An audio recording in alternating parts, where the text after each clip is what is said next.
반갑습니다.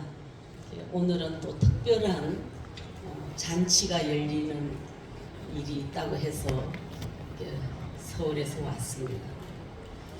여기 보니까 이 장소가 소리문화라는 말이 들어있어서 건물의 이름이 참 마음에 든다 이런 생각을 했습니다. 오늘은 이 소리의 전당이 문인들이 외치고 싶은 마음의 소리를 내어 질러보는 그런 전당이 되기를 바랍니다. 하고 싶은 말이 없는 사람은 절대로 글을 쓸 수가 없을 것입니다. 하루 종일 말을 하고도 한마디도 안 한 것 같은 갈증, 그 마음의 갈증을 시인들은, 소설가들은, 수필가들은, 아동문학가들은 글로 씁니다. 그것이 전주를 울리듯 한국을 울리듯 세계를 울리듯 별로 관계없이 내 마음에 있는 소리를 내어 지르는 그것으로 우리들은 외롭게 자기 글을 쓰면서 살아온 사람들입니다. 때로는 좀 적막하기도 했지만 그러나 내 마음에 있는 마음을 글로 나타낸다는 이 하나의 축복에 우리는 쌓여서 누가 알든 모르든 외롭고 적막하게 우리의 빈 문고지를 채워온 사람들입니다. 이 소리의 전당에서 오늘 우리는 마음껏 우리 마음에 홀로 우리 마음속에서 울고 있는 우리들의 마음을 드러내서 소리를 질러보는 그런 하루가 되기를 바랍니다. 지난 크리스마스 때 교황님의 메시지는 딱 두 가지였습니다. 사람과 관계. 저도 거기에 100번 동의합니다. 저는 80년을 살아왔지만 가장 중요한 것은 사람이었고 그 사람과의 관계였습니다. 그것이 없으면 지금까지 살아보지 못했는지도 모릅니다. 사람 때문에, 그 관계 때문에 아무리 옥죄오는 아픔이 있더라도 견뎌내면서 오늘에 이르렀는지도 모릅니다. 그러므로 오늘 우리는 사람과 그 관계를 위해서, 관계와 사람을 위해서 우리들이 옥죄오는 고통과 아픔을 그래도 서로 나누어 갖는 그런 마음으로 이 전북문예협회의 총회가 이루어지기를 바랍니다. 오늘 저는 좀 감격이 있습니다. 저는 그 사람과 관계로서의 제 개인의 일은 바로 전주가 하나 있습니다. 전주는 어쩌다가 한번 강의를 와서 인연이 되어서 오늘로 아마 여러분이 왔다고 볼 수 있을 것입니다. 그래서 전주를 알게 되고 전주를 사랑하게 되고 전주 문인들을 알게 되고 전주 문인들을 사랑하게 되고 그래서 오늘 같은 잔치에 제가 이 자리를 차지하는 영광을 갖게 되는 일인지도 모르겠습니다. 물론 한갓 이 순간 지나갈 것입니다. 그러나 제 인생의 역사에 전주는 한 줄기 내 여행의 길목으로 자리 잡고 있을 것입니다. 그러므로 저는 어디에 있어서 기도를 하더라도 아마 그 한 줄기의 길목을 전주를 잃어버리진 않을 것입니다. 그래서 저는 사람과 관계를 제 인생에서 매우 중요하게 생각합니다. 가능한 진실되게, 가능한 조화롭게, 그리고 덕을 보는 것이 아니라 내가 조금 더 베푸는 그런 삶이 된다면 더욱더 제 인생은 마음이 놓일 것입니다.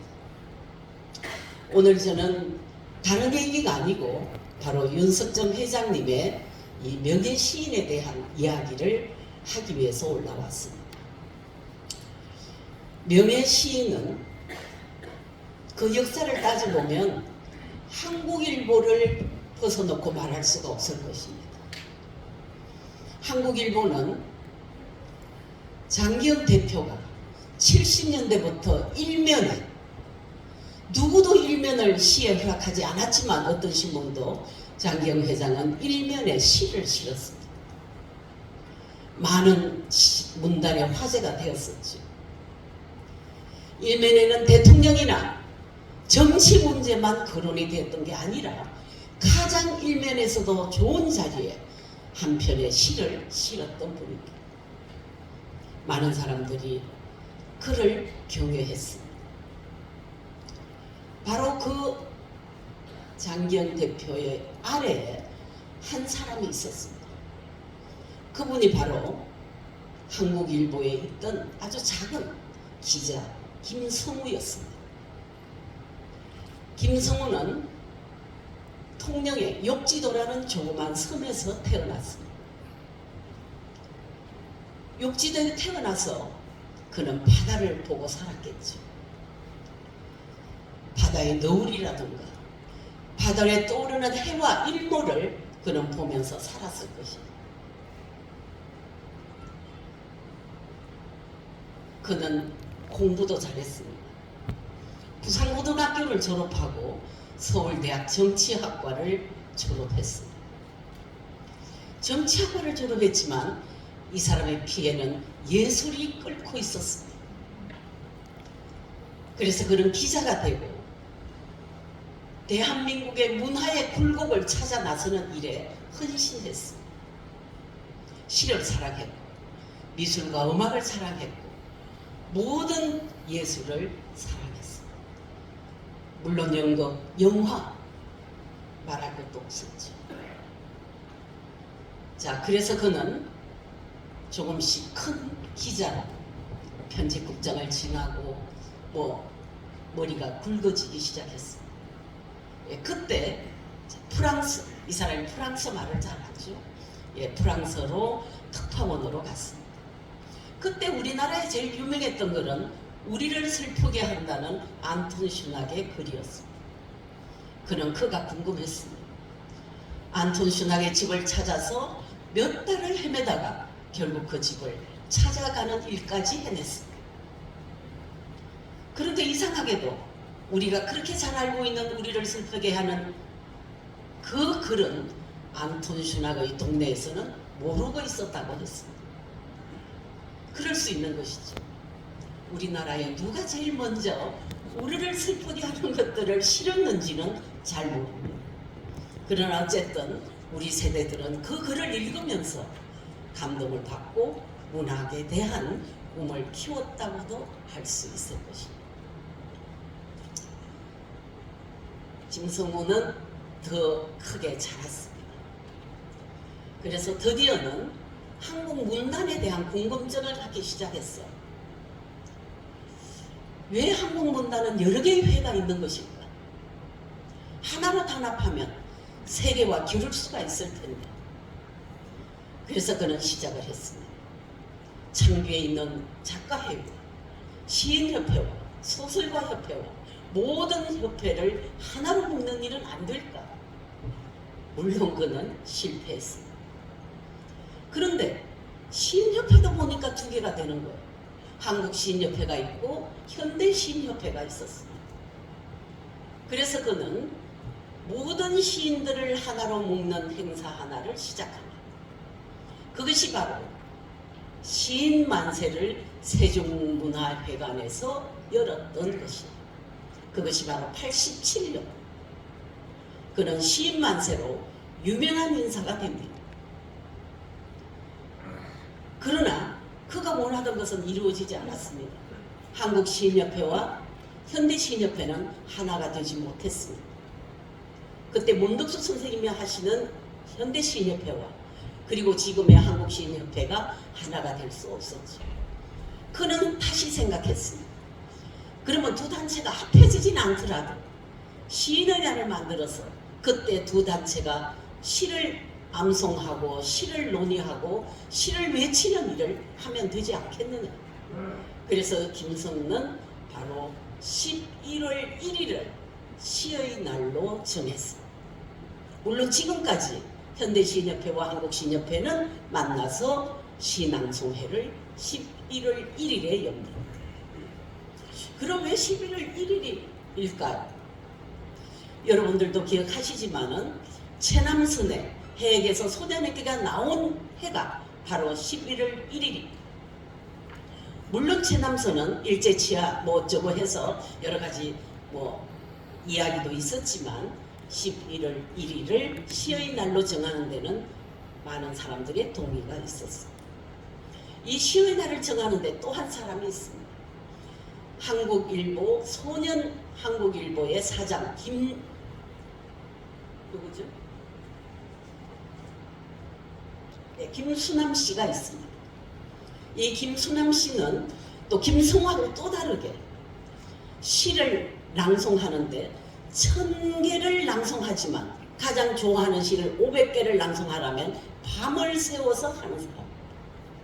죽으면 잘 텐데 왜 일부러 자냐? 이래서 그는 몇 날 밤을 자지 않고 시만 낭송하는 사람이었어요. 일반적인 사람이 보면 미친 사람이었어요. 그렇게 시를 낭송하는 일에 전생애를 바쳤던 김수남은 결국 일찍 눈을 감았습니다. 그가 남긴 말이 있습니다. 이대로 지나갈 것이 아니라 김성우를 명예시인으로 만들어야 되지 않겠느냐. 우리나라의 시단에 그리고 시의 예술에 누구보다도 높은 예지요. 그리고 이 하나를 위해서 몇 년간을 노력해온 김성우에게 시인의 이름을 줘야 할 일입니다. 그렇게 해서 많은 신문사 그리고 많은 시인들이 모여서 결국 대한민국의 1호로 김성우를 명예시인으로 만들었습니다. 그것이 78년. 네. 그러니까 참 오래됐죠. 그분이 지금 90세가 되었습니다. 그러면 김성우는 욕지도에서 태어나서 34년생이면 90 맞습니까? 통영 욕지도에서 태어났는데 이 아버지가 또 남달랐어요. 어느 날 욕지도에 어떤 사람이 바이올린을 두고 떠나갔습니다. 낡고 낡은 바이올린. 김성우의 아버지는 그 허락빠진 바이올린을 자기 스스로 단 한 번도 손을 만져보지 않았던 바이올린을 그냥 감각으로 손으로 만져서 그 바이올린을 되살리고 어린 김성우가 자라날 때 언제나 바이올린을 들려주었다고 합니다. 그러니까 그 아버지의 피를 닮은 것이라고 생각합니다. 김성우 씨는 여러 가지 책이 있습니다. 특히 그 중에 돌아가는 배라는 책이 있는데요. 그 책은 한국일보 기자가 들어오면 반드시 한 권을 읽고 소감을 써내야만 기자가 되었던 일이 있었어요. 물론 지금은 그렇지 않습니다. 저도 그걸 몇 번 읽었지만은 문장 한 개, 토시 하나도 바꿀 수 없을 만큼 완벽한 문장. 여러 가지 책을 썼죠. 그러나 특히 돌아가는 배는 많은 사람들을 감동시킵니다. 뭐 자서전 같은 것이기도 하지만 좋은 책이고 지금 욕지도에는 돌아가는 배의 한 구절을 시비처럼 작성해 놓았습니다. 아름답게 해놓았습니다. 그는 늘 자라면서 말했습니다. 나는 욕지도에서 죽을 것이다. 그는 지금도 욕지도에 지금 살고 있습니다. 물론 서울에 집이 있지만 그 욕지도에서 지금 바다를 바라보면서 시간을 보내고 있습니다. 그의 머릿속에는 지금도 반짝반짝하는 그런 창작들이 쏟아져 나오고 있을 것입니다. 네, 그만큼 그에게 명예시은을 주었던 것이 단 한 번도 누구 한 사람도 후회스럽지 않을 만큼 그는 문단을 위해서 일을 했죠. 그리고 그는 나중에는 재능이라는 회사가 있습니다. 여러분도 잘 아실 텐데요. 우리나라 낭송이 고르지 않다. 좀 문제가 있다. 이렇게 판단을 하고 재능회사와 손잡고 시낭송 학교를 만들었습니다. 물론 몇 년 동안 하고 신앙성의 정좌를 보여주고 그는 지금 퇴직하고 이제 쉬고 있는 그런 인물입니다. 그래서 아주 가차없고 조금 아는 사이니까 조금 더 잘해주고 이런 거는 전혀 찾아볼 수 없는, 그냥 그야말로 날카롭고 어떨 때는 내정한 그런 예수를 사랑하는 인물이라고 생각하면 될 것입니다.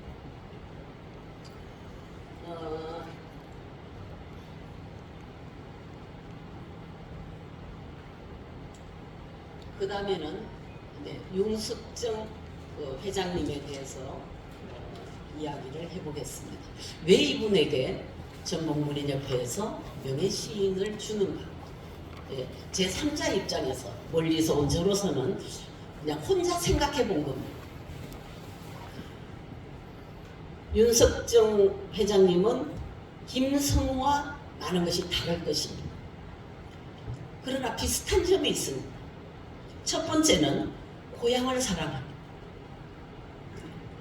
두 번째는 예수를 사랑합니다. 예수를 지원합니다. 그리고 전복을 자기 몸처럼 사랑합니다.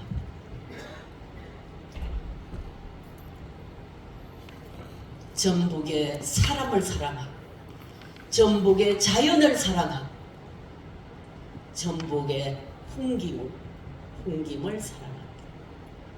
그는 전복의 그 모든 것을 사랑하는 분이라고 저는 생각하고 있습니다.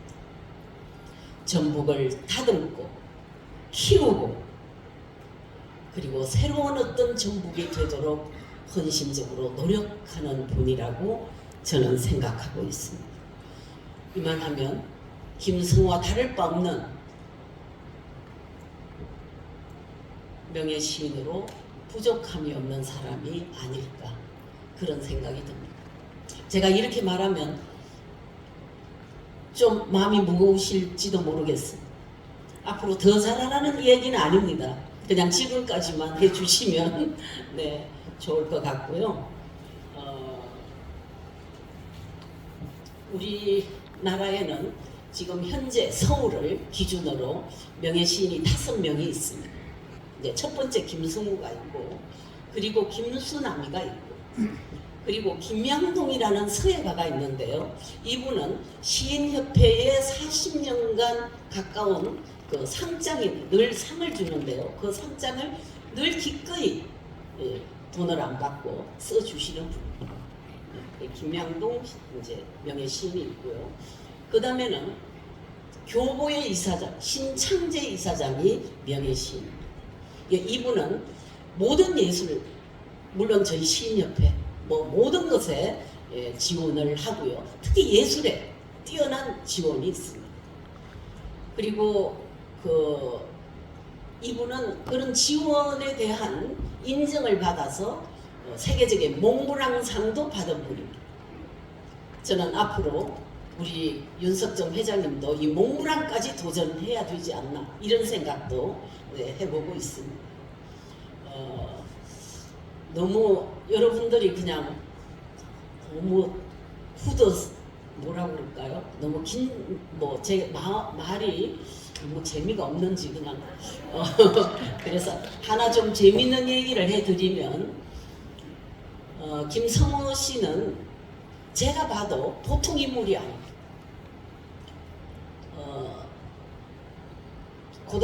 부산고등학교를 졸업하고 서울대학 정치학과를 다닐 때 이 사람이 자기 인생과 약속을 하나 합니다. 나는 결혼 따위는 안 하겠다. 한 여자가 결혼해서 평생 사는 거는 너무 매력이 없다. 그래서 그는 이렇게 생각합니다. 나는 1000명의 미인과 연애만 하다가 죽겠다. 이렇게 말을 했습니다. 그런데 그것이 500번째인지 400번째인지 300번째인지는 모르지만은 사고가 났어요.